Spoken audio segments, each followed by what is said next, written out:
It is 8 minutes after 2 Pacific Standard Time in Los Angeles, California. This is the Arts, Parks, Health, and Aging Committee. I'm joined by the great councilwoman of the 50th District, Janice Hahn.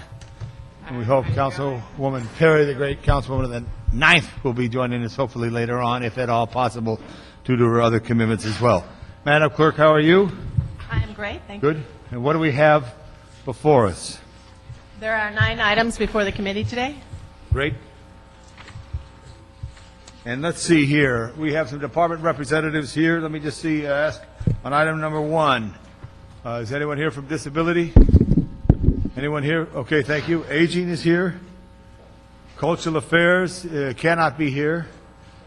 Recreation and parks here. El Pueblo here. Good, very good there. Library department. Thank you so much. And our zoo department. Okay, good. Thank you very much, Mr. Lewis. Okay, we're going to got that there. And also item 2 is our smoking, which we do have some public comment cards, which we're going to hold on that.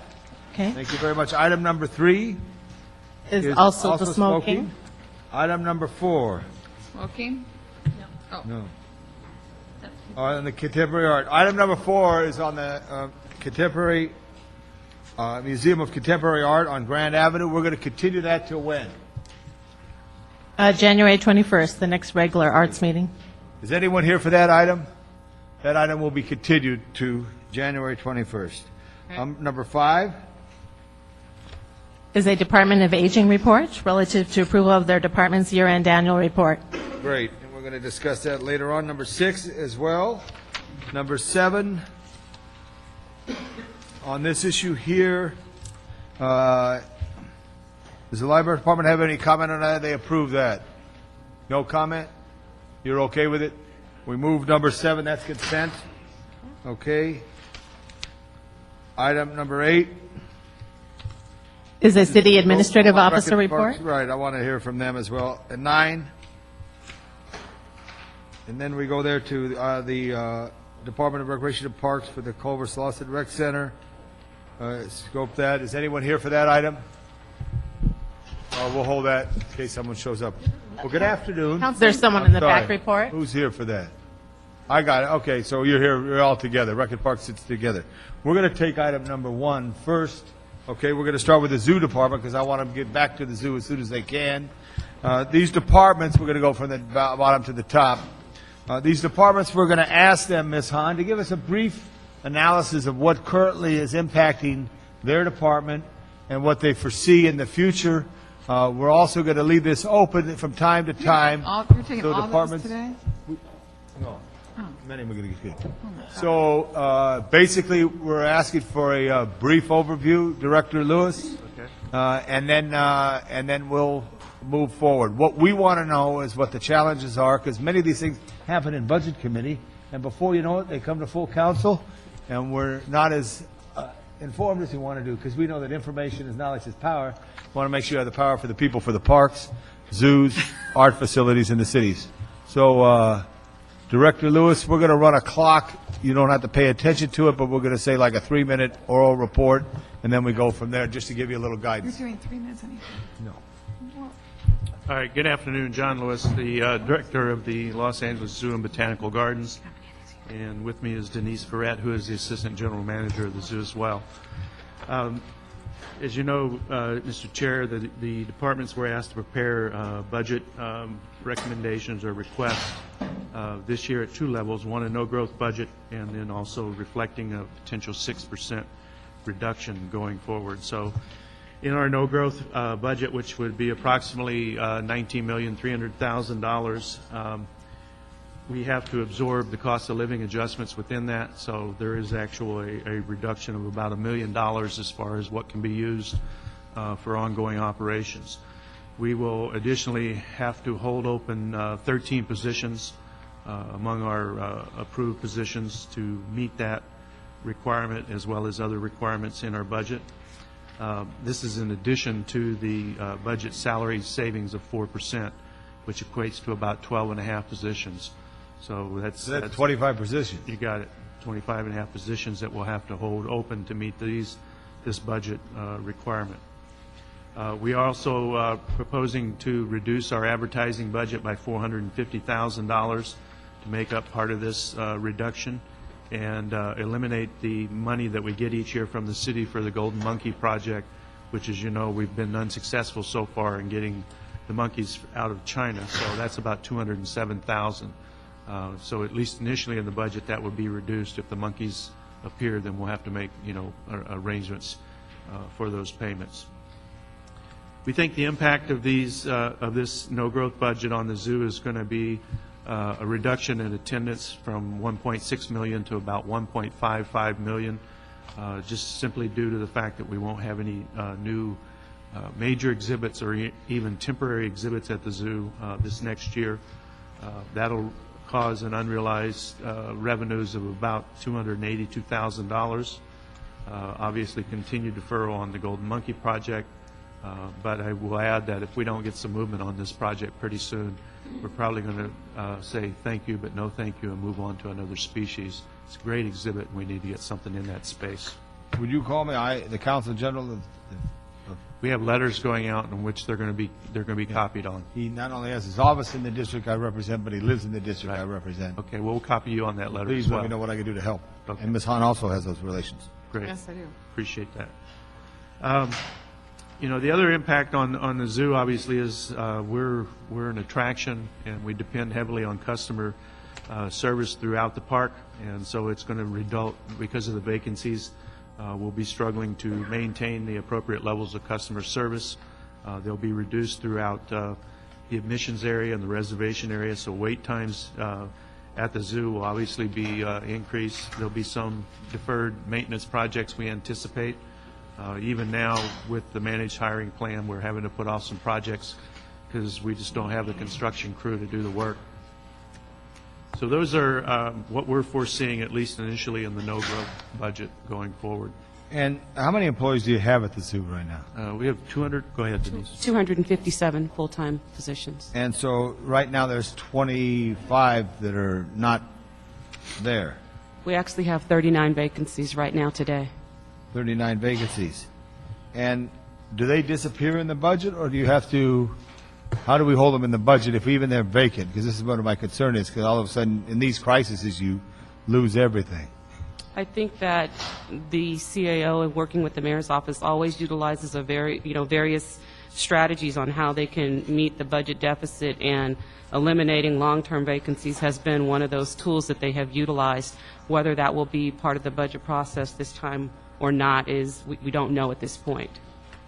Director Lewis, if across the country, obviously there's challenges throughout, in your professional organizations, have they come up with any ideas that would help enhance what would be revenue? Because how much is revenue that you make at the zoo that stays at the zoo, in essence, because you're general funded, but how much would you say that to the concessions, et cetera, Well, or GLAZA?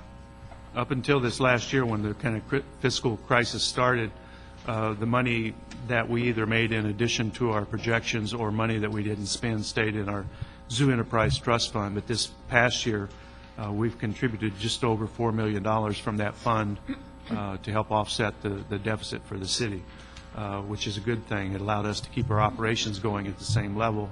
The downside is we don't have any additional cash in our trust fund right now to do special exhibits, to do things that are revenue enhancements, to do special promotional projects. To your question about colleagues around the country, this is the economy obviously is affecting the whole country, and so depending on where they're at, institutions are either holding steady or they're cutting way back on expenditures. A couple of zoos are actually closing 2 days a week. Trying to think, there's been a couple other, go ahead if you can think of the responses. There have actually even been layoffs. There was an article today about the Bronx Zoo losing state funding and the impact that was going to have on them. They were going to lose about $5 million this year, and they were going to get no state funding next year, and they were going to be looking at laying off up to 30 employees there. When you mentioned closing certain days, is there any day that is the least, if you had to close a day, which I don't want to ever close a day, but if you had to close a day, what day would you pick? Yeah, we did look at that. And We looked at Wednesday, which was the day that represents the lowest attendance on on an annualized basis, as Oh, long as I the didn't know. holiday Okay. doesn't fall on that day. Right. But when you look at the cost of the staffing on that day and compare it to the revenue that we bring in that day, we will lose money. To shut down on that one day, we bring in more money than it cost us to keep the zoo open on that Right. same day. Right, Oh. right, because you have staff there all the time, which I appreciate that. Ms. Verrett, Director Lewis, Ms. Hahn, any questions? No, I mean, it's interesting. I think I've been kind of on one theme all day today, and that's about our own personal stimulus package here in Los Angeles. I mean, we're hoping the new administration will look kindly on Los Angeles, but we have some things that, I think are positioned to attract Right. tourists. Right. I think the zoo is one of them. I think our waterfront in San Pedro. I think, the airport modernization. And so it's like those are economic engines. I mean, we all have to look at the economy, cut our budgets, but I think I don't want to be penny wise and pound foolish. Right. I think the zoo is something that attracts tourists. And tourists, we know, spend money here, and that helps us in Los Angeles. So I just want to make sure we are not short-sighted during this downturn. And I want us to, continue to invest money to make money. So I know everybody's is in a tough position. Has Reggie brought in more visitors? Oh, every day people come in asking about it. Good job. I think your point is great, and if I can add to that, the other part that it provides to the city is this quality of life issue, which if we're talking to companies about coming to Los Angeles and businesses, they're looking for things for their families to do. Yeah. And the zoo provides one of those opportunities. I know when we had the zoo bond, what year was that?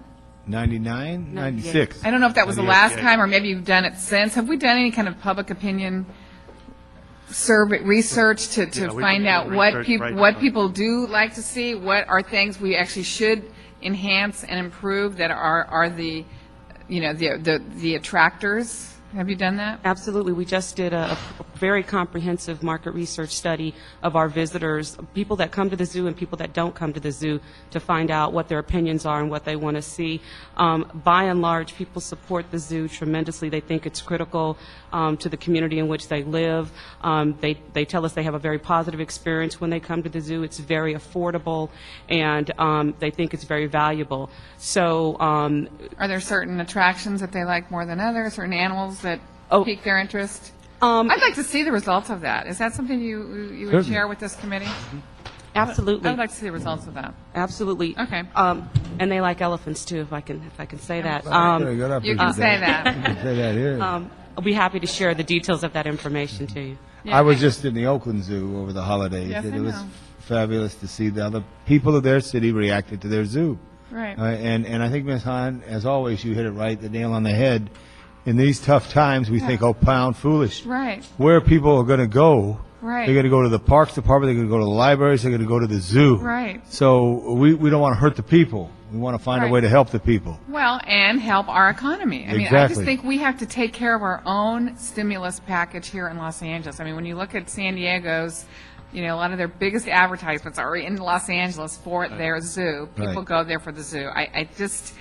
I just want you to know that the zoo, in my opinion, the zoo is a huge treasure for Los Angeles. And as we're going through these tough times, I just hope we don't all just keep looking at the bottom line and where you have to cut and where you have to, scrimp and save, because, these are attractions that bring money into Los Angeles. So I know you have to balance that, but just know that that's my message today. We've got several economic, engines going on. I think the zoo is one of those. Right. And also, when you mentioned, some people say, well, you just go to San Diego. People can't afford to go to San Diego. Right. It's all in Los Angeles. And I think, did Simon or Garfunkel say, it's all happening at the zoo? Yeah. They both said they that, both right? said it. All right, Mr. Lewis, Ms. Ferret, thank you both very much. We appreciate this report. If I can add one last comment, just relative to all this, the cuts, and we're willing to do our share where it's possible, but for us, it's not a matter of throwing off switches or shutting a door. We got to find homes for animals. We got to move. It's not just, it's Animal welfare is number one, and we have the greatest employees who really care Right. for the animals. And a tremendous staff, so we've got to balance it out. If you get that report for the committee, appreciate that. Thank you for coming down. Next, I'd like to call Recreation and Parks.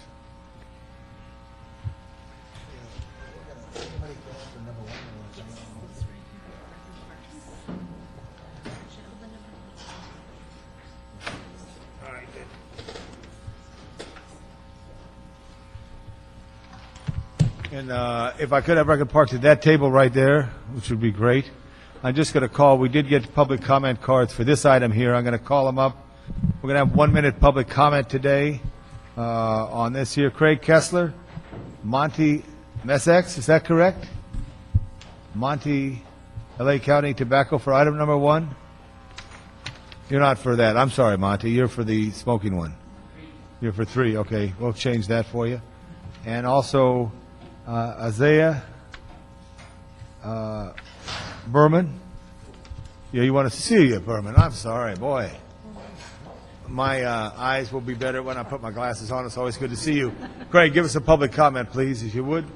Craig Kessler, Executive Director of Public Links Golf Association. I want to bring to your attention one item that will have a serious impact upon the Recreation and Parks 2009-2010 budget should the state of California pass on the governor's proposal to put a 10-point, in this county it would be a 10.25% tax on all golf services. That would be the greens fee, the cart fee, range balls, lessons, anything that can be nailed down or be sold as a service. Now, when I say an impact upon the budget, this will add a substantial amount to the cost of every round of golf, about $5 to $6 on a standard weekend rate, and put this in conjunction with the rather substantial increases yet on July 1, although at least with those increases, while they did cause a decline in play, the city made that much more off of each round, and consequently the coffers are up, not as much as the department would have hoped, but they're up. In this case, it's a lot of added cost, no added value. That'll soak up the capacity of the department to use fee increases to balance its budget in the future, and the impact will probably be about $1.4 million to the department's budget in the next fiscal year.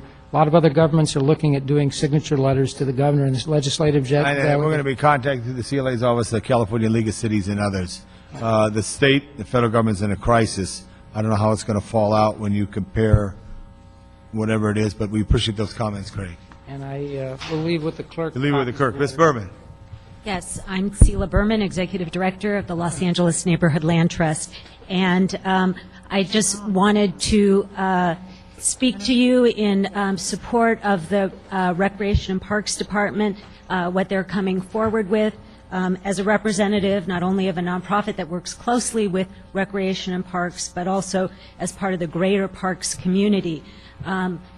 We see that Rec and Parks has done a fabulous job in terms of, finishing up the needs assessment, getting ready for a master plan, and working closely with them. We know that times are tough, but anything that can be done, because as you said, Council Member, in these tough times, where do people go? And the parks or Councilmember Hahn. We both said. Right. The parks are critical, and as we know, parks have an impact on on safety in a community, and we've seen that now with the Night Lights program. Yes. So just want to encourage. Ms. Berman, thank you. Yes. Best to your family as well. Thank you. Okay, we'll run on a 3-minute clock for the departments to give an overview there, and then we'll have some questions. Thank you so much, Ms. Adams. Regina Adams, Executive Officer with Recreation and Parks. I also have with me Faith Mock, our Chief Financial Officer. I know that you asked us to come to speak to you about what's happening with our budget as far as where we think it's going to go for the next fiscal year, but of course we have challenges for the current fiscal year that we're also trying to close that hole. For our budget, of course, the majority of our budget comes in through property taxes, and then the remainder comes through our revenue. Of course, yes, for our golf revenue, we are seeing a decline in the projected revenue number for this year, even though for the past 2 years we have increased the golf fees, but the rounds are starting to decrease. And of course, we know that we were going to get to that point at some point. And of course, we don't know what's going to happen yet with the state and anything else that can come down the line. But as far as for the next year's budget, we were asked by the mayor's office to put together, all departments were asked to put together 2 budget proposals. And for our department, we had to put together a zero growth budget as well as a 9% budget reduction package. Now, for a zero growth budget for us, that means that we would have to absorb over $7 million in items that right now would become an issue for us. Of course, the majority of that would come from cost of living adjustments, but the other part would come through we'd have to try to, positions that are resolution authorities, which are one-time positions. We have many of those positions that are filled right now we'd have to try to absorb, and that would be over $6 million out of that $7 million that is not in our budget currently. So even with the zero growth budget, that means that we really would be trying to manage within the same amount of dollars we have this year, but we would have to make some reductions.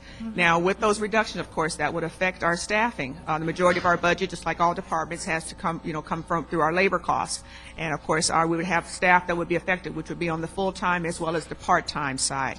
For this current year, what's happening for us, of course, is that we knew that for this budget going in, for the current fiscal year, that we were not fully funded to handle everything that's on our plates, and so that would just carry over into the next year's budget. Even though this year the mayor and the council gave us an additional $2.5 million recently to put back into our budget, that's a one-time gap. That does not carry over into our base for the next fiscal year. Also, for the 9% budget reduction, what that means is for us that on top of the $7 million that we would know we'd already have to absorb, we also would have another over $11 million. So that would bring in about an $18 million reduction in our budget if we had to fully handle a 9% budget reduction.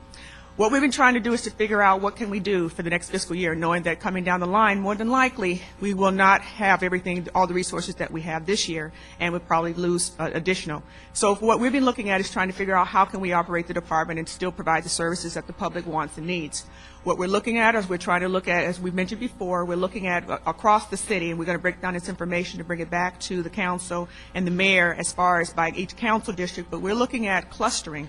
We're looking at which facilities are near each other and trying to figure out which ones that we may potentially have to close some of our facilities, and trying to figure out which would be the ones that would be slated for closure and which ones would remain open. Then we'd also have to lay out for you how far would the public potentially have to travel to find a service that we provide. We're looking at everything. We're looking at our child care. We're looking at our class parks. We're looking at our maintenance operations. We're also. What are you looking about? Let's say the zoo said Wednesday is their weekday. Do you have a weekday of the week?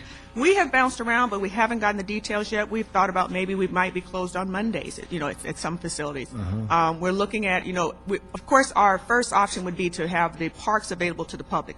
It's just that they may not see the staff that they normally would see at this point in time. But maybe, and the restrooms would be cleaned less often and so forth. The parks would always be available to the public. It's the facilities themselves that they may not be, have the be able to acquire and see at this point like they do right now. Now, also, too, that brings some additional problems. If we do have to close facilities, of course, now we have to worry about potential vandalism and graffiti for our facilities. But also on top of that, we have facilities that are slated to come online. That we have some facilities that are potentially near construction completion, and we are supposed to bring those online. Per the requirements of the grant funding or bond funding that was used for those projects, we are supposed to open those facilities. That we have to work into the mix of which facilities potentially would remain open and which ones would potentially be closed. Do you have it broken down by hour? What's it cost to run a standard community gym? No, we haven't broken it down that way, but we I want can do you to that break for it you. down by hour, because I think we may be asking for community support to say, let's say it's $367 an hour to operate Hollywood Cole Playground. And we could say if we could go to the community, if we are these trying times, and say, how do you buy back the hours? How do we get support from the community and some recognition? Faith, I know you have some things that What do you mean by that? Well, let's say your rec center, let's say I have a rec center, Weddington Park. Yeah, let's say Okay. Nickerson Gardens. Nickerson Gardens, okay? The department has to come up with a program like they did before that it helps the whole city. But let's say if some areas, what is our standard menu Right. for all across the city? Right. And then people are reduction in hours are there. But let's say we ask a company to support recreation parks, and they sponsor. buy- Let's say they buy with Midnight $1,327 All right. $13,027. Okay, They that's buy. an actually good, that's a good suggestion, Okay, Papa so Lunch. thank you very much. I just want to know, ladies and gentlemen. Once I've understood it. It is tough. It is tough. I love Janice Hahn a lot, but it is tough. If I go out the line, I'm in deep trouble. Well, I bet everybody didn't understand what you meant. How many of you knew what he meant? I think our city librarian understood, Buy because it she's the back. librarian. City librarian, I guarantee understood. I'm a C student. Okay, I was too. But we're here today. So on your revenues, and you have concessions, how much overall, what is your budget? What is the budget of Recreation and Parks? Budget of the recreation park currently is $166 million. $166 million. How much money do we make on concessions? Concession itself is a sales generate revenue. Concession itself is $8 million. Overall department. $8 million. Right. Which really isn't a lot. Here's No. $100 million, here's $8 We million. don't focus on that. We do not focus on concessions. Got it, I got it. $133 million come out from property assessment. Uh-huh. The other $31 million include $8 million is sales generate revenue from the department, for example, aquatic, golf, other activity, Right, provided by services. right. The recreation and park. So we have a general fund funded by about $1 million, a little bit about $1 million. Very good. Ms. Hahn, what I want to do with all these departments that are so critical to the life blood Right. of the city is keep it open, keep it informed, Right. know how critical it is. You don't have to wait to a committee meeting to call any one of us. Let us know if you have ideas. We want to advocate for you. Yeah, I appreciate that, because again, I'm going to go back to my message. I mean, this is the wrong time, particularly with the economy taking a tank, to close recreation facilities. We're going to have more. Maybe their parents are now going to have to take an extra job, or going to have more kids that maybe are going to be unsupervised in the afternoon. We need to have our recreation centers with our great, recreation folks providing good, safe, alternatives and opportunities for our young people, whether it's night lights or midnight basketball that I did at Nickerson Garden. We know this stuff works. We know this works to reduce crime, and we know that crime ultimately costs us money and costs us a lot of other things. And I hate the idea of not cleaning bathrooms enough. That's just one I feel really strongly about. So I love your idea. So before you begin to make cuts or close down or decrease hours, I think that's a great idea. Tell us what those hours are going to cost, and maybe we can go out and find sponsorships, corporate America who might partner with us to keep these facilities open. It helps everybody to keep our kids out of gangs and out of doing violent crime, and a lot of that is because of our parks and our recreational opportunities. That's where we ought to be continuing to invest our money, not cutting it. It's the wrong time to do that. But I like your idea. Thank you. I know the zoo department has a number of volunteers, GLAZA, which is the support group. You have a foundation at the zoo. They volunteer and give tours. You have a tremendous amount you have probably the highest number of volunteers Correct. Throughout, which is important to look at it there. I just had a question. Has anybody in this room been on an athletic or academic scholarship in the state of California? Anybody here? You were academic? Academic? Over there. What do you think of this idea? Anyone who's on a academic or athletic scholarship in the state of California, that's at a Cal State or a university, would require 100 hours of community service over a period of time to work with our parks or our libraries or other things. Right now, this is an idea that I had too, so I want to bounce it off Ms. Hahn, if I would. Say you're an athlete at UCLA, and you're getting a paid scholarship. What if you're required, not during the season or the season of your sport, but you would have to engage, whether it's the municipality of Los Angeles or another in the county, volunteer to be support in some way to reach young people? Because I think what Ms. Hahn said, and she has a greater challenge than I in the district that I represent, it's the impact that you have. If you look back, anybody in life who got to where they did, there was somebody that helped them. Did somebody help you? You just didn't get here because you're beautiful. Right? I didn't just get here because I'm what I am. Okay? No. The point being, we had somebody help us. And I could tell you, when I went to Griffith Park as a child, there was somebody at Riverside in Los Feliz, some city employee who helped me along the way. helped me on the way. There was a school bus that I got on. I went to Cabrillo Museum. I went to the Arboretum in the county. I went other places that exposed me to the region that gave me this thought. We lose that, we lose the generation. We've lost the generation because we haven't paid attention to it. You're right on spot point there. But I think we need to ask that, because there's people power that has to come in here. And I know the last time you had some people power under Hector Rivera years ago in Ferndale that volunteered, and then and times were bad, they volunteered, they got better, and then they took a test for the city and became contributing members of the city family. So we have to look at those I think things. it's a great idea. I mean, I was just thinking about SC, and I was thinking about the great Pete Carroll. I don't know how many of you saw the 60 Minutes. Yes. You know, Pete Carroll, unbeknownst, now everybody knows about it. I knew about it, but nobody used to know about it. He would go down to Nickerson Gardens in the heart of Watts, 11:30 at night without an entourage, because he wanted to reach these young people and tell them that there was a better life for them.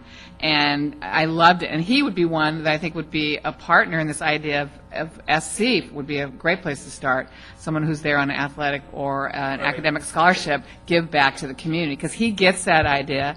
He started the thing, A Better LA, and it's all about giving young people opportunities and having someone help them and tell them there's a better life than gangs. And he's a hero in my book. He is. Just two things I wanted to add. One is that we're also, of course, trying to think outside the box about what else we can do for ourselves and to provide the services. And one of the things we're also looking at is to try to bring more of our capital projects in-house, the small and medium projects that we have additional funding sources for, to bring them in-house and have our staff do that so that we can offset some of our general fund costs. And maybe that way we can be able to save some of the jobs that we have out there for our employees. Right. So that's something we're looking at. And then the last thing I just wanted to say is, for the committee members here, in my own mind, I think I got here because I am beautiful.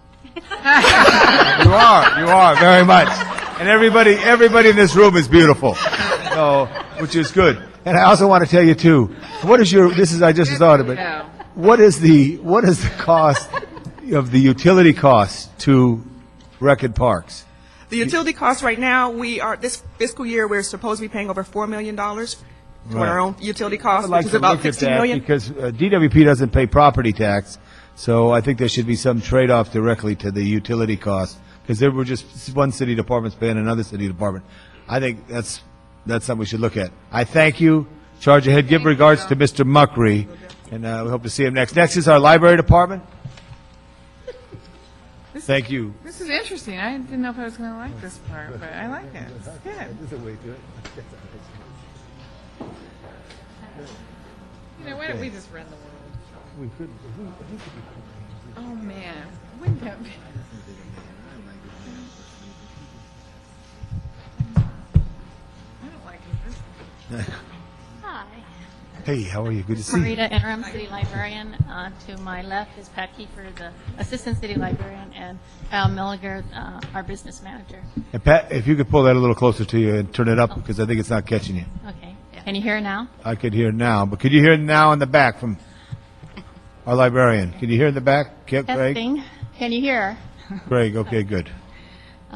First, I'd like to thank Councilmember Labange for visiting the Central Library with his staff. I invite all the council members to do that, and so you can visit all the departments to see what services that we provide to the public. And may I just say, there's a tremendous exhibit on the maps of Los Angeles from our history to the future. Everybody should go. It's in the Getty In the Central Library. Central Library on the second floor. And I guarantee you will be proud of your history and the history of Los Angeles if you go. Thank you.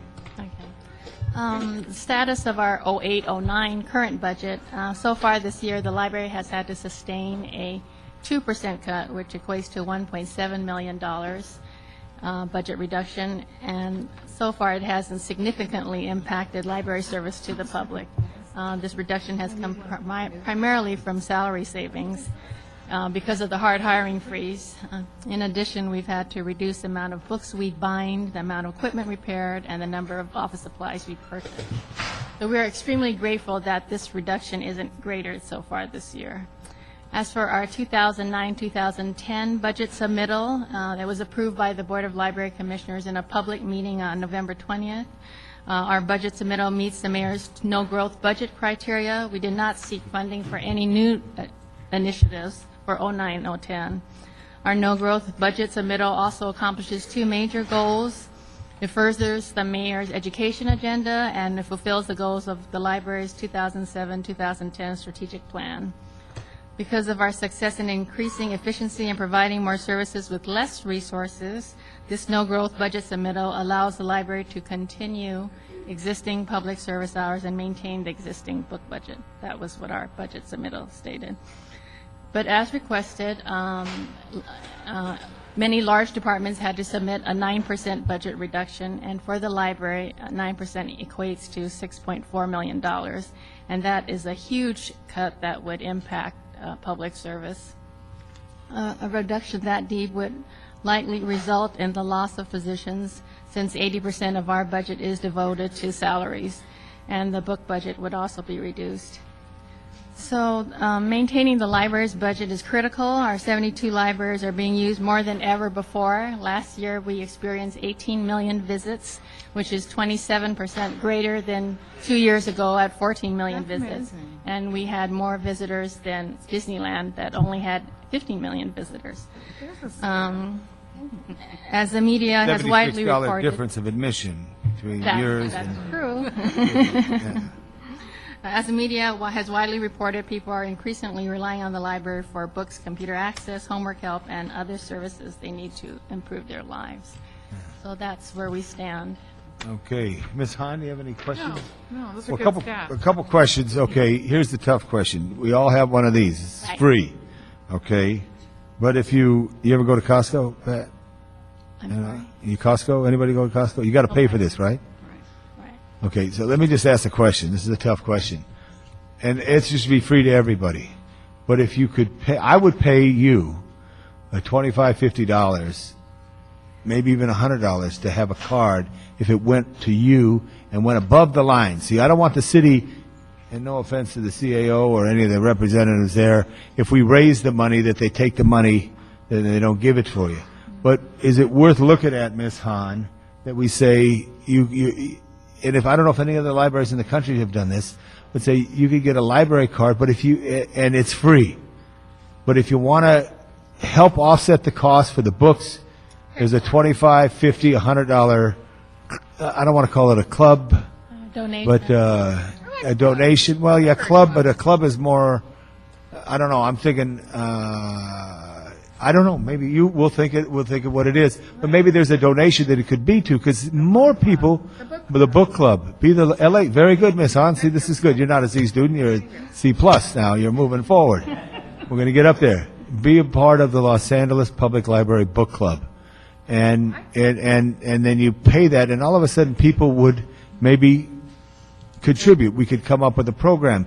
And then if we partner with somebody, you know, that pays for everything on the back, this happens to be Auto Club, which like is celebrated its show your car, 150, show your yeah, you car. show it there, that works. So I think we have to think outside the book, if that's all right, and outside the box, and that. come up with it. So you came up with the 9. I think people would pay. I think the people who could would pay. People could, but we want to say it's free to not discourage anybody. Right. The great thing about the 18 million people who walked in the doors, and I've seen them, because I know you too, Ms. Hahn, anytime, if you want religion, and there's a separation of church and state, but from municipal government standpoint, if you want religion to feel good about your investment, go into a public library at 2:45, 3:45 in the afternoon, and it's teeming from people from 2 to 92. And they love it. And I think we got to continue that. Well, I'm very proud of what you have done as the interim director and those in the past and all the library staff. So let's look at those ideas. You have a foundation, too, a very successful foundation. Tell us about your foundation. The Library Foundation was incorporated in 1992, and to date, they've raised about $70 million to help. 70 million million. to help supplement 70 our million. program. That's 70 and then Provide, 6 you know, more O's. Our literacy centers, our Yeah. grandparents and books program, our summer reading programs, they fund quite a lot of programs. Well, this is great. Do your assistant librarians have anything you want to add? Nope. Does Ms. Hahn have any overdue books? We'll go back and check for sure. Very good, very good. All right, good.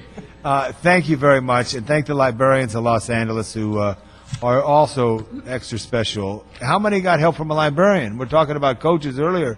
Somebody, I know, Tony Shea at the Cahuenga Branch Library. What was your favorite book, Ms. Hahn, when you grew up?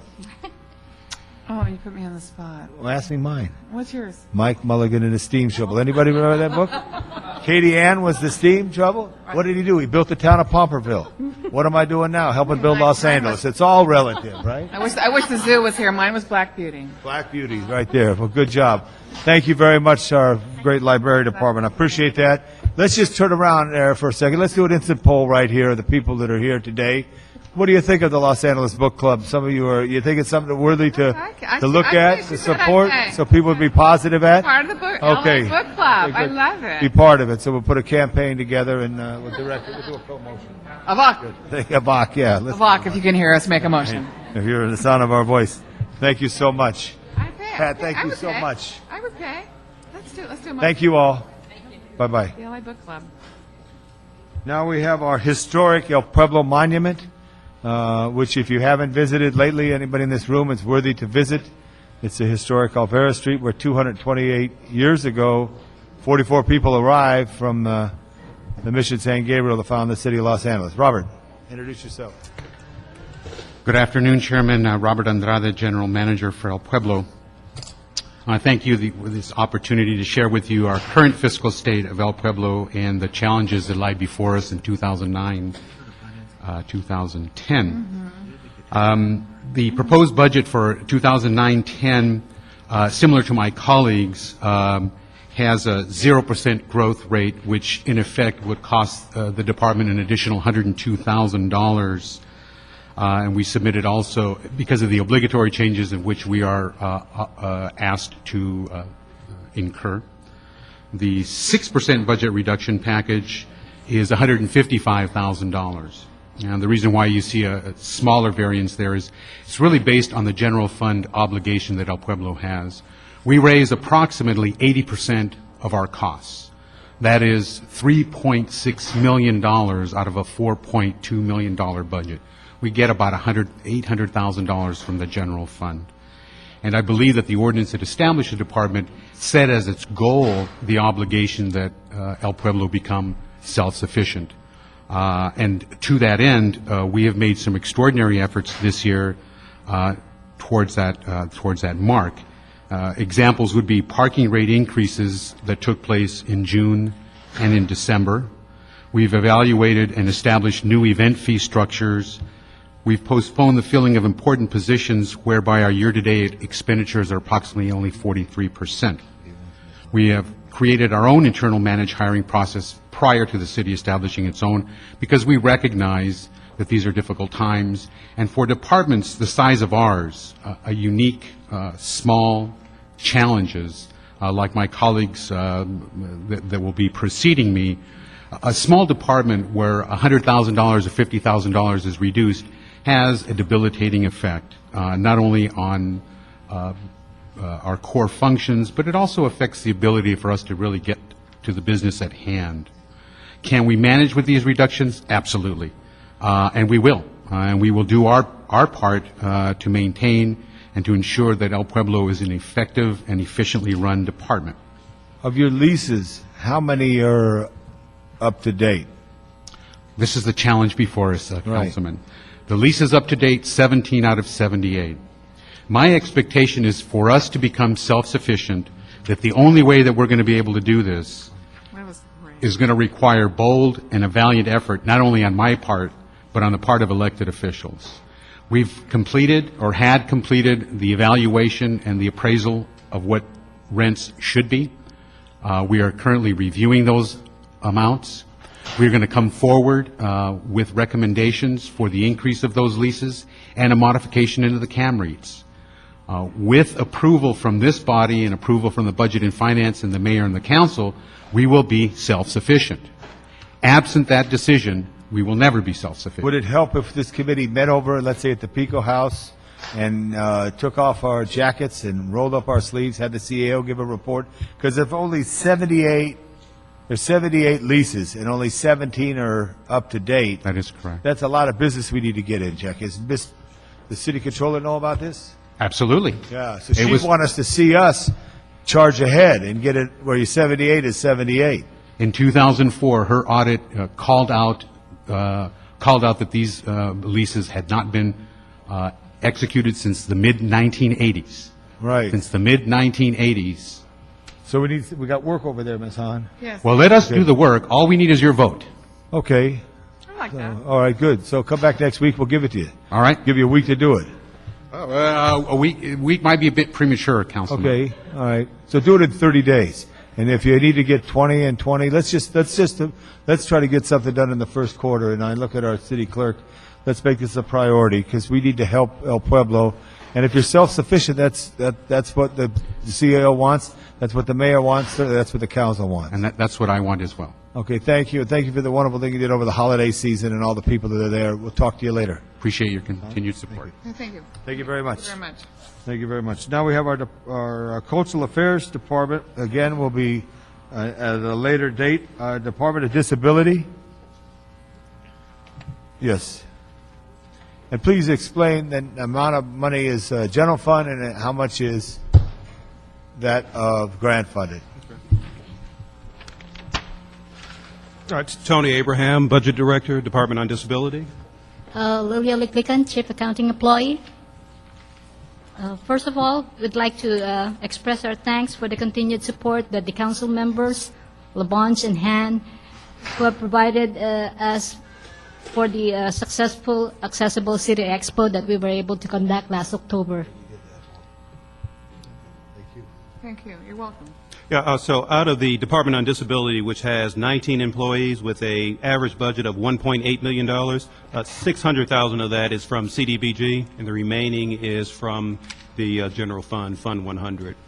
For the 09-10 budget, we submitted 3 proposals. Our first priority budget was $1.84 million. The second was 0%, $1.79 million, and the third was a 3% reduction, $1.79 million. So between those, it's $50,000 different. The worst case scenario is 3% reduction, which would affect our operating expenses by approximately $100,000. And like Pueblo had said, it's just a matter of being a small department. Most of our expenses goes into salaries, a 1010 account. The remaining 18% goes into operating costs. So our budget is 82% salary. Right. I was around when the great Tom Bradley first started the Office of Disability.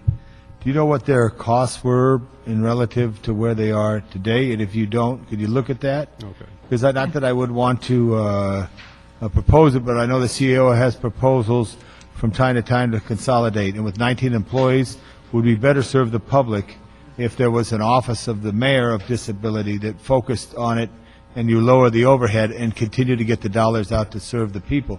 Many of your dollars are federal grant monies that are funneled through your department. So, but we'll just have to look at that. Okay. Ms. Hahn?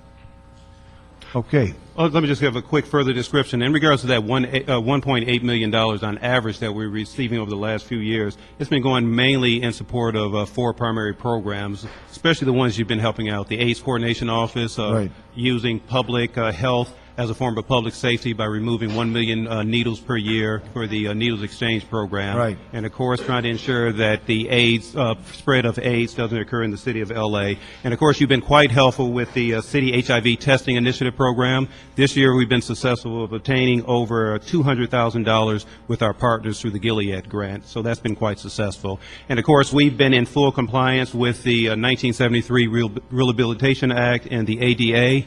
To ensure that there is a reasonable accommodation for city employees, to say nothing about Brown Act governed public meetings, to ensure that there is sign language services, captioning, ADA assistance program, as well as the ADA equipment for city employees, modifying their workplace for accommodations. And we have the CIC, the Computerized Information Center. We want to ensure that people understand that the CIC referral services that we provide for a disability is quite distinct from 211, is quite distinct from the DLRC, as well as the good program the aging department has for INA, information and assistance. Those are distinct insofar that we target the disability community. And those particular referral services know about us. We work hand in hand with them. And when it's a reasonable accommodation issue with disability, they do refer to the CIC program. So that is a very distinct program for the disabled population.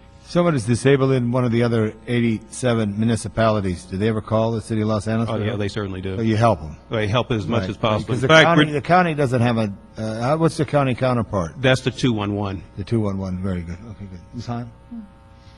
Keep us posted, okay? Thank you so much. Appreciate that. And now we have the Commission on the Children, Youth, and Family. Mr. Perez, how are you, sir? Good afternoon, council members. Good afternoon. Rafael Lopez, Executive Director of the Commission for Children, Youth, and Their Families. So I want to, are you ready? Yes. Okay.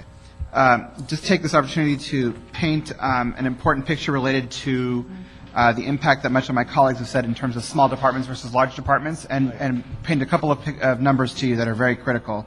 First, departments across the city were asked to absorb furlough reductions and unfunded COLAs. For a small department, as my colleague from El Pueblo said, the difference between $50,000 and $250,000 is huge. So what that has meant in this current year is that we had to absorb a $120,000 reduction that we voluntarily gave up, $30,000 in furlough reductions, and unfunded COLAs of $40,000. Why that's important is because when we're asked to give a 0 and a 6% scenario reduction packages in the mayor's office, what that really represents is not 0% for next fiscal year. It represents 11.5% cut of our entire budget. And in the 6% scenario, it does not represent just 6%. It represents 16.8% cut. Now, what that translates to, and I'll give a copy of this one pager to the clerk and to the council members who are here today, are pretty significant programmatic reductions in our department for next fiscal year, because essentially the majority of our budget is people. It's people's time. It's how we actually do the work in the field with schools with whom we have partnerships across the city of LA. The 0% reduction will necessitate a 40% reduction in all of our Kid Watch LA schools throughout the city. It will require a 50% reduction in any development of new youth council chapters, and a complete elimination of any services of our department to the management of the Joy Picus Child Care Center next fiscal year. And a 6% right there? A 0% package, which we have submitted, requires us to recommend again this year that CCYF has no involvement in the oversight and management of the Joy Picus Child Care Center. Right. By way of background, the funding to support that center is a subsidy provided by the First and Broadway Trust Fund, which will come to its conclusion at the end of this fiscal year. We are not proposing taking any of CCYF's general fund allocation to continue supporting the center in that way. It could be managed in a variety of other ways, and we put together a study that we said we would do last year that has been concluded, and it was done jointly with the parents and the administration of the Joy Picus Child Care Center. But the bottom line is that in this fiscal crisis, with no new funding source to subsidize that center, we are proposing, in comparison to the other federal, state, and locally managed centers around the downtown area, to not continue the financial subsidy. In the 6% budget reduction scenario, again, which we have submitted, what that means in day-to-day services is a 70% reduction in Kid Watch LA schools, a 100% reduction in elimination for at least 1 year of any youth council activity, and a 100% reduction in the management of Joy Picus Child Care Center. Why this is critical is because when a budget the size of ours and a department the size of ours, whose core functions absolutely lay on the foundation of tremendous staff work, it's people that you are funding. And the portion of the general fund that is taking the hit is the largest portion of our budget. We do have other grant sources, for example, the YWAR. We have positions that come with those, and that too is under attack in terms of the state fiscal crisis. So I wanted to make sure I painted, the dramatic difference in terms of large and small departments related to the impact of the reductions. They are not 0 and 6%, but in fact, as I mentioned, 11.5% and a 16.8% cut respectively. And secondly, that we have no place else to go beyond the effective and efficient management of the department, which we have completely restructured from bottom to top, top to bottom, and it will end up in programmatic reductions beginning July 1st of this year. But what if there's an earthquake in the sense of the bureaucratic challenges of establishment departments, and they roll you back to the mayor's office of Children, Youth, and Family, which at one time it was? Have you ever looked at that scenario? Because then some of the overhead costs that you have could be put up. Because how many employees do you have totally? Well, there's two ways of looking at it. One is in terms of the number of positions that are regular versus resolution. In terms of regular positions for next year, the 0% scenario, we're looking at 25 positions, and a 6% package reduction, 23 positions. And in both scenarios, we're actually recommending the elimination of specific positions from our. Do you have a timekeeper? No, we do not. Yeah, We how have do a you person, do- that's, we've actually rolled every single function we could so that our staff has multiple functions. It was part of the realignment that we did this last fiscal year. Right. So we are actually extraordinarily proud of and have cleaned every single possible position to ensure that they have multiple functions and multiple responsibilities to address this exact issue you're bringing up, Councilmember. Implemented things like cost accounting systems that for a department of our size just don't happen, so that we can actually link our staff time to every project, to every dollar to demonstrate efficiency. And we're at that important breaking point in terms of the way in which we can manage. We'll watch that, and I'm disappointed that we may lose the youth council because I don't want to lose that. So please personally keep me, certainly, as well as Ms. Hahn and other council members informed of that. Certainly. Thank you very much. Certainly. Next, we have our Department of Aging. Lorna.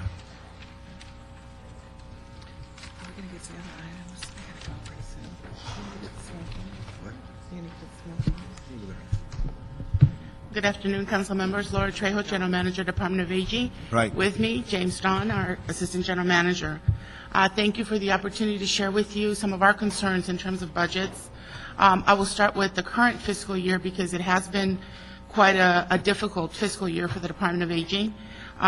Due to the budget cuts at the state level and the proportion of our funding that comes from the state, the department has been basically reorganizing everything that we do to accommodate a $1.18 million cut that we received as a result of the governor's budget. I have a handout that I provided to you in terms of the details, but just to give you a few highlights, what it equates to in terms of the loss, for example, in our meals programs, is that we're currently serving as a result of zero cost of living increases that we've experienced in those programs over the last few years, plus the cuts that we're experiencing. About 300 fewer older people are getting a lunch on a daily basis in the city of Los Angeles as a result of these cuts.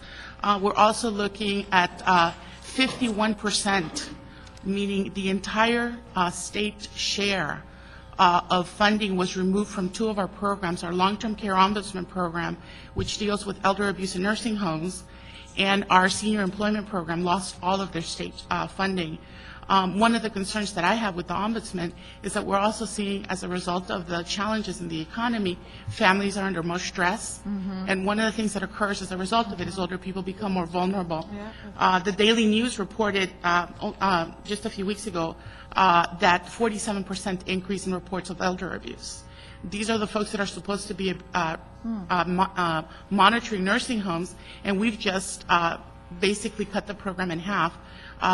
16 people lost their jobs, which is significant because the program requires a great deal of time to just even get to that level of quality and being able to There's manage. people who need us, who are in rest homes, Who will not there's have no it. oversight. Correct. So it's the same, it's like people, we needed to have oversight for the banks That's and for the capital industries, didn't oversight it, and we have this billion-dollar problem. Yeah, and We'll it have a has health even problem. more ramifications. I actually wrote a letter to Chief Bratton because there are cross-reporting requirements under the law for elder abuse. And as a result of this program no longer being able to do its work, it's going to now start turning those reports over to LAPD. And they are going to have to deal with, what happens as a result of it. Right. And so there's real ramifications, not only to the Department of Aging, but also to law enforcement. Our senior employment program, the same thing. These are the lowest income seniors. These are folks who are not working because they want to. These are folks who are working because they have to. They cannot afford to be able to live in the community independently without working. That program lost all of its state resources, which means that, and we're actually been requested by the state in order to keep the program, all of the departments in the state, departments of aging, had to actually made up the administrative overhead for the state if we wanted to keep the program. And so we made that decision locally that we could do that. And so as a result, we're keeping our program locally, but it's going to have a tremendous effect because there's fewer people that we'll be able to place in meaningful training opportunities to get them unsubsidized work. All of our services took a cut anywhere from 10 to 51% in the current fiscal year. This is after multiple years of experiencing cuts at the local level as well. For the current year, coming 2009-10, we are looking at continuing to see erosion of our services, as we're also preparing for 2010 when the first of the boomers reaches 65. So we have a demographic imperative that says we're going to be doing more business, but at the same time, we are shrinking the Department of Aging. And so there's some real concerns for all of us around that area. For us, as many of my colleagues have said, we're a people expensive kind of enterprise because our services are provided by individuals. Our department currently, as a result of the freeze, is experiencing about a 26% vacancy rate. When you don't have that big of a staff of 61 people, having 15 not be there is a huge impact. And so part of the evaluation that our management team continues to do is how could we do more with less, but we're at the point where there's nothing left to back against. We continue to be aggressively pursuing other resources, but at the same time, not having staff to be able to manage and oversee creates difficulty. Ms. Hahn, you know what I may do? I may check with the to be interesting, because I think our members need to hear this above and beyond what the Finance Committee reports. Just some brief points, you know, like no one's checking the rest homes. Yes. All this stuff here. So all this stuff here is very important. Yeah, I know. James, anything to report? Well, I think we need to know the consequences of our actions. Right. And we're all sensitive to this budget shortfall, but I think when you hear the real live consequences, you know, I just think we need to decide what kind of city we want to be. Yes. Right. Thank you. Thank you so much, then. We will be in touch. You want to address the other two items? I want you to, on the other two items, we're going to take up right now, since you're sitting here, you're the last one. See, okay. those who are first, you're smart. That's why you're a general manager. So call those items. I'll be real quick. Yeah. We have our annual... Wait, the Madam Clerk has to call them. Oh, okay. We call item number 5. Completed. We're going to continue item 1 in totality.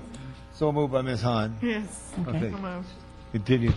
And item number 5 is the Department of Aging report relative to approval of their department's 2007-08 year-end annual report.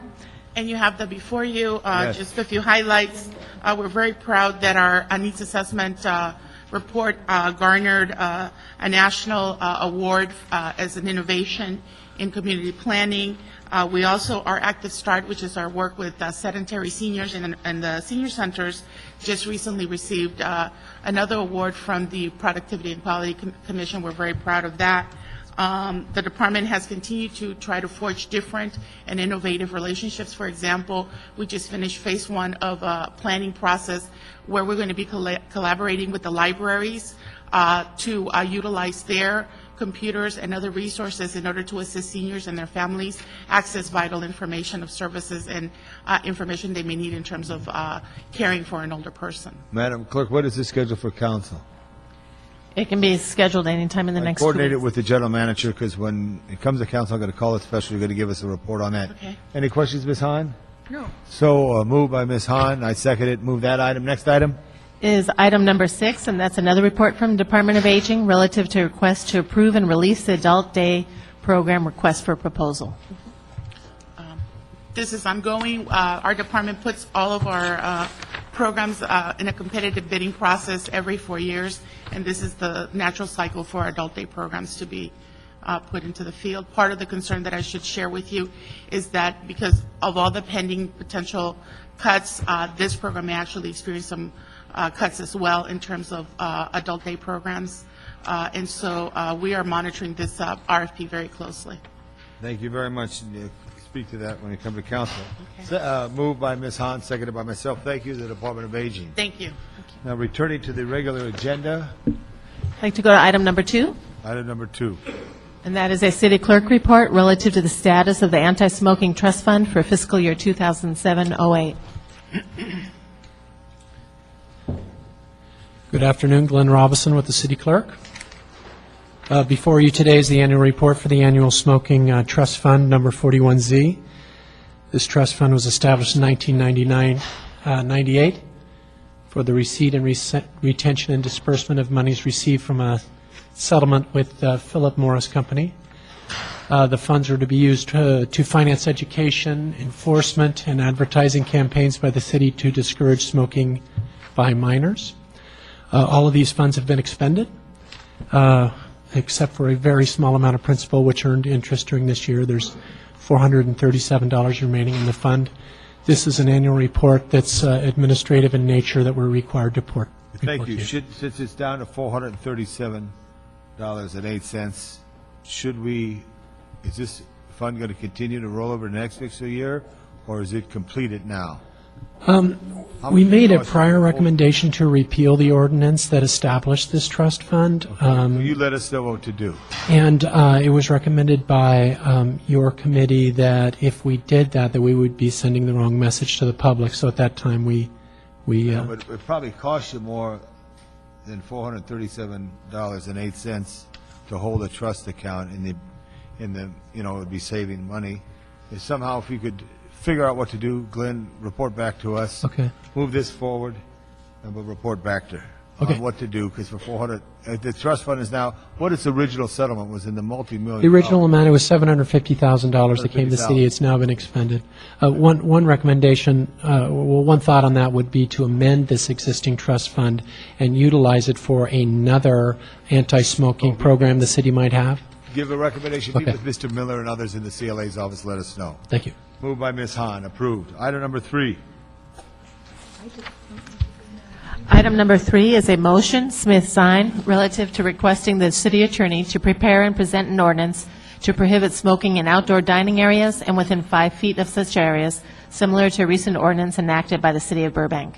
Could I have John Lee, the deputy for Councilman Greg Smith, who is a great representative for Los Angeles, a dedicated representative? Thank you, Councilman. Okay, give us the 411. I will. Thank you, Councilman Labange. First of all, I'd like to thank your office and your staff for meeting with the tobacco control advocates and the cigar industry and members of the restaurant community for coming together to come up with the recommendations that we will be proposing today.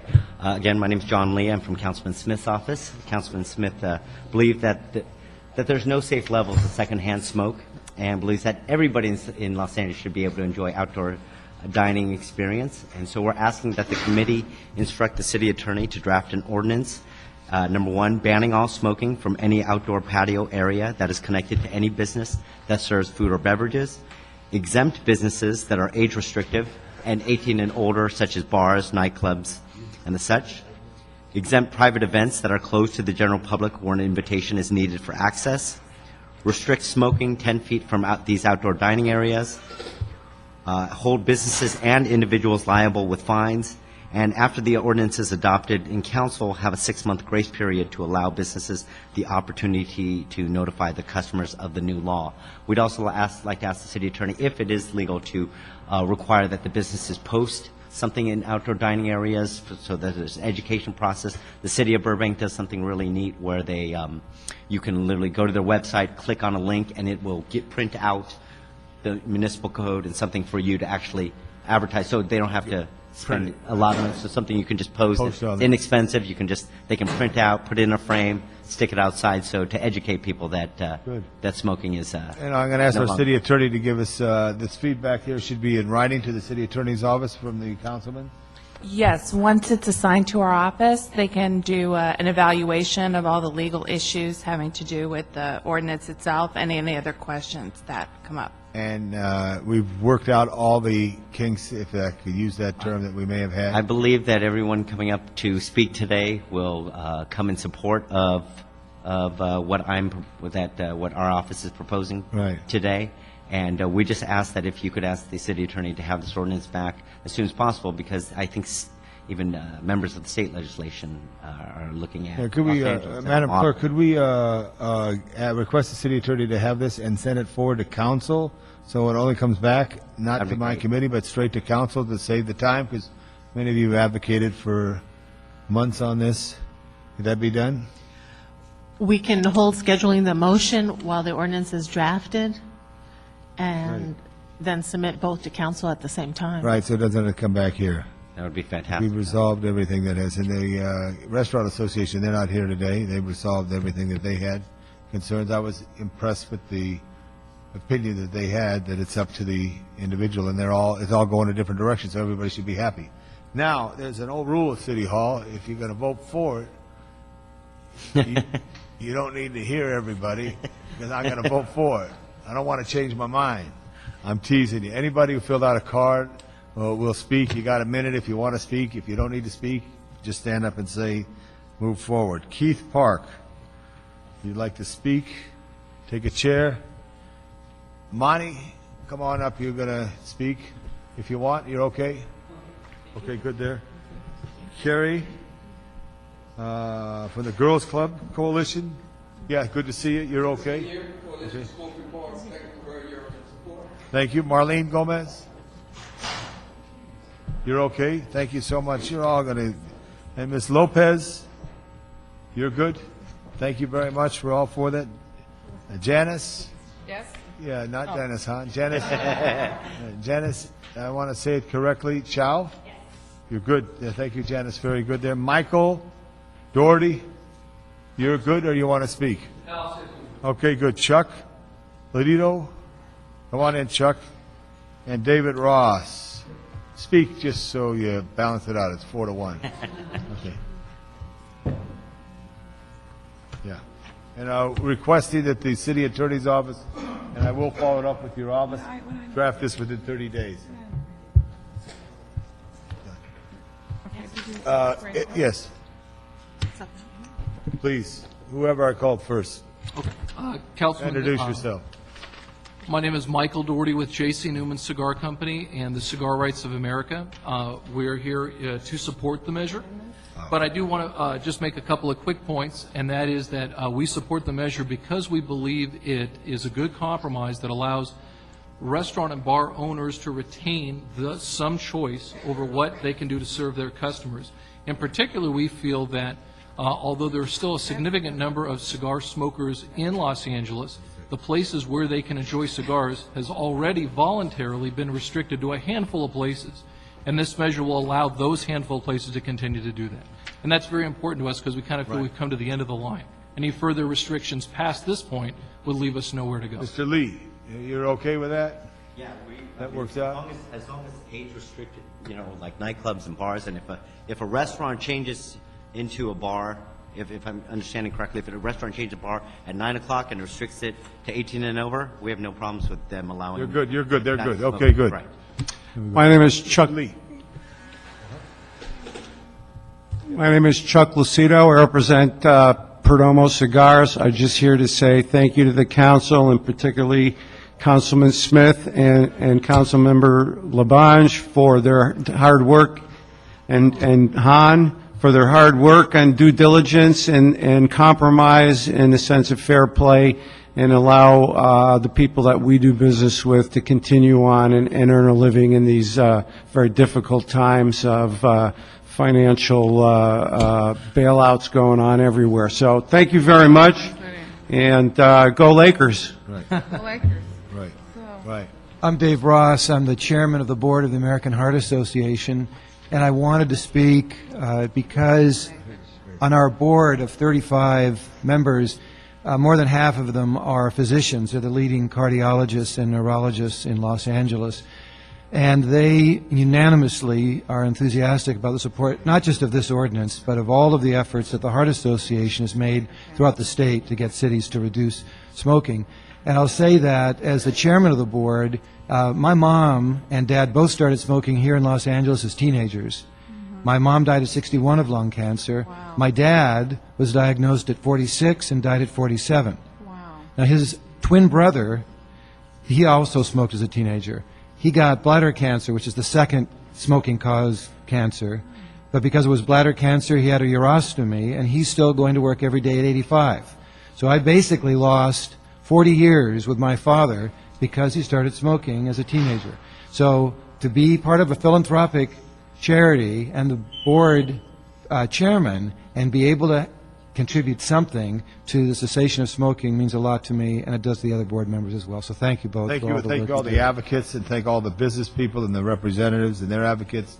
We kind of work it out. I think there will be one day there will be no smoke, but also some people enjoy.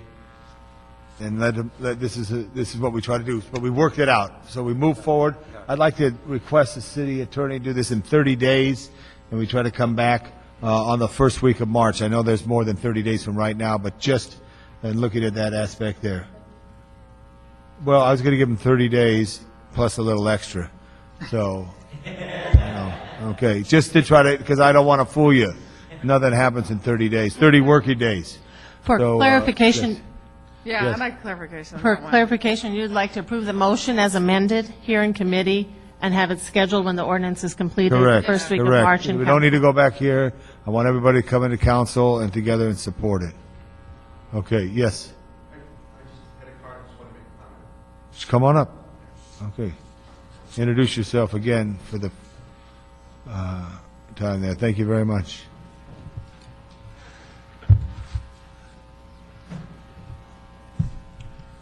Good afternoon, and thank you. Yes. My name is Stephen Gallegos. I'm the Smoke-Free Advocacy and Programs Manager for the American Lung Association of California. And I just wanted to add that we would like to see an educational campaign component be a part of this so that the citizens of Los Angeles and business owners can understand and comply with this new health promoting policy. Other cities have implemented educational campaigns, cities like Pasadena, Glendale, Burbank, Beverly Hills, Culver City, and these are cities that have also passed smoke-free outdoor dining policies, and their educational campaigns are paid for through city funds. Knowing that the city of Los Angeles is in constraints, we ask that, and I'm referring to a letter sent to the city council, members of the city council by then Mayor Reardon and then City Attorney James Hahn, that says that the city receives $10 million a year from the tobacco settlement money, and that they recommend no more than $2 million be allocated from this fund for tobacco enforcement. That fund is down to $473.08. It's a different fund. What is the fund then? This is the Who's settlement. gonna- This It's is the the master tobacco settlement settlement. agreement. Where's the master settlement right now? Who's going to speak to that from the city? It's 10 We'll million. find out. Here's what we should do. We should ask you to help, Yeah. John said, do it online, and it's free, and you pump that information out on the internet to the people to post it in restaurants and nightclubs and work on it. Back on that settlement. We'll get a report back on that settlement, an update on that. But any information, we're welcome to contribute. I think we're going to go forth with what we got, but you continue to advocate. Yesterday, ironically, we were talking about billboards, just the thing is an interest, and there once was a billboard on Wilshire Boulevard. I don't know if anybody remembers it. Right about 5700. You remember it, right across the museum. On the top was an ad for Winston, and on the second it was a double panel, American Cancer Society. Wow. So, interesting enough. Anyway, both are gone from the billboard. We'll talk to you all later. We're going to send this to council. Yes? Just a quick point. Mhm. I would just suggest that the city attorney look beyond Burbank as far as a model ordinance, because Burbank allows for designated smoking areas on restaurant patios, and I don't believe that's the intent. Well, I think that is the intent for Mr. Smith, trying to compromise everything out. But I don't think the intent was having designated areas on a restaurant patio. So that's in the Burbank policy, so that would, in my mind, would not be appropriate. You want to No. ban smoking anywhere outside. No, he's saying, I don't think that is the intent of ours to have designate, yeah. Right. That's the Burbank policy. Right. That's that, so I'm just. Right, we're not We'll we're look not at putting it. that in our policy. Thank you. Well, Ms. Hahn moved. A second, we'll move it forward, and we'll come. Well, let me ask you a question, everybody. We'll do a thing. You want to come back to committee just to make sure everybody sees it before it goes to full council?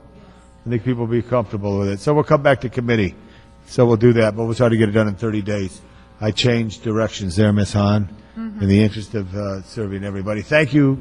Drive safely on your way home. Next item. Thank you, Mr. Lee. Next item is item number 8, which is a city administrative officer report relative to term extensions and a scope amendment for 6 Proposition A project agreements. Thank you. I'm sorry to I keep just the want to theater talk open. about one. Council member, I think we can consider item 8 and 9 together. Good. 8 and 9 together. Please read it out. I have only one concern on 8. Okay? And item number 9 is also the city administrative officer report relative to a scope amendment for the Culver Slauson Recreation Center. My issue, if I can, Mr. Labange, is on the Cabrillo Coastal Park Trail. Yes? Apparently, we've completed the project, but we did not fulfill the youth employment requirement. So now the department will hire young people to do odd jobs to fulfill this requirement. So I want to know how the department is going to go about hiring young people, where they're going to get them from, what's the outreach. I want to make sure they're in the 15th council district. Okay, Bernice Hollins, Office of the CAO. I would have to defer to the Department of Rec and Parks. A representative is present. Okay.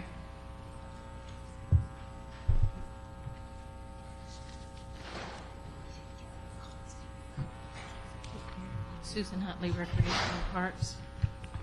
Regarding the outreach for the work that needs to be done at Cabrillo, we can get back with you on that. We do have programs in place that do outreach specifically for youth. I don't know if we were going to tap into that existing program or if we were going to do something else, but we can certainly get back with your office and let you know. Okay. I would like for you to get back with me on that. Within a week?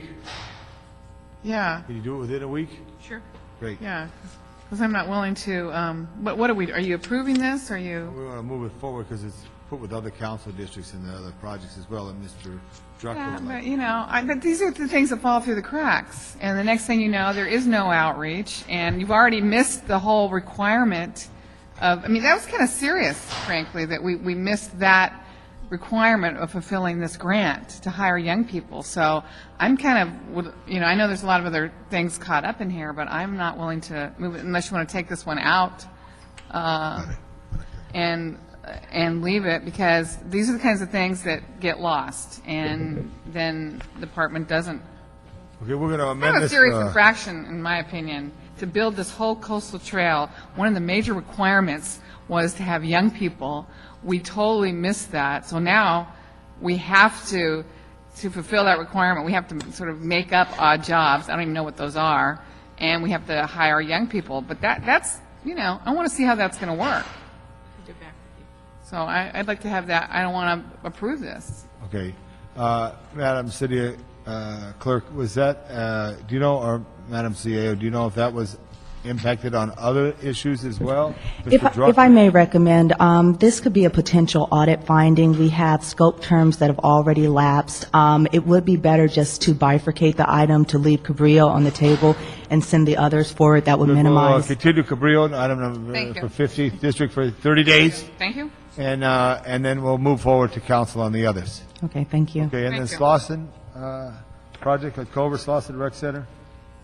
That is a scope modification. It's reducing the scope to fall within the available funds. What would not be done at this point are ADA improvements. We would have to find future funding to move forward with that. Have you briefed the council person of the district? Pardon? Have you briefed the council person of the district on that? Rec and Parks is saying yes. They have. Okay, good. All right, so keep them posted. Move that forward as well. Thank you. Okay. That concludes the agenda. Is that correct? Correct. All right, we have public comment right here. Clyde Williams. Joan Taylor is the only public comment here. Okay.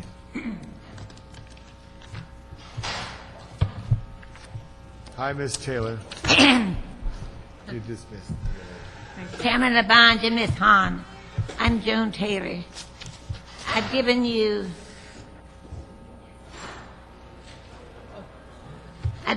papers to augment my remarks.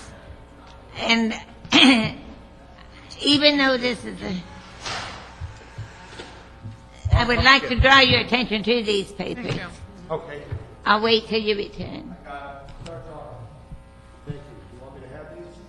No, we got them. They passed them out. We got our own copy. All right, sorry. Go ahead, Ms. Taylor. I did not ask for a captionist, and if my remarks are not clear, I can return the next meeting instead of today.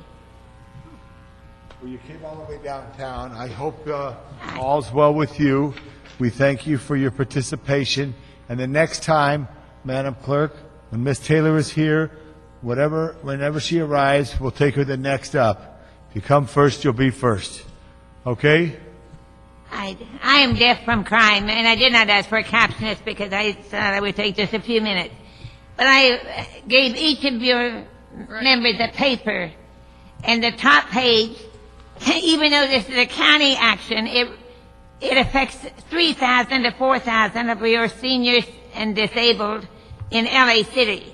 And it The second page of my presentation to you is a resolution from a unanimous vote of the Hancock Park Greater Wilshire Neighborhood Council. I have another one from Wilshire, Mid-City West Community Council. But this explains, this explains very clearly. The county has taken off 6,000 of 12,000 people from getting free $7 taxi vouchers every month. And they want to pass the cost on to the cities and the federal government, if you look at the last 2 pages. Well, don't let it happen. The last time I brought it to your attention, this time I'm asking you to bring it to the attention of Mayor Villaragosa, as chair of the MTA board. Okay. For your other council members, because I will appear before them, and get this program restored. Thank you, Ms. Taylor. Madam I have Clerk. one last thing to say. Okay. I hope you will bring it to the attention of Anthony Pacheco as chair of the Public Safety LAPD Commission, that he has ordered my complete safety from electronic abuse, and yet the police chief will not comply. The dental industry has paid for this for years and paid off a number of politicians and evidently police chiefs. And I would like to see that, and I would be especially interested, Ms. Hahn, to see if you help an elderly woman get safety. A young man who tried to give me self-deflecting equipment had his car trashed to the expense of $3,000, and he could not afford it. Thank you, Ms. Taylor. Why can't you get someone in LAPD to see that I have safety? Thank you, Ms. Taylor. There's no other items before us, Madam Clerk. That completes the item. We thank the CLA, City Attorney, CAO, 347, and everybody else in the House, including the sound man. Thank you, Ms. Hahn, and Ms. Schechter as well. Thank you, Ms. Hahn.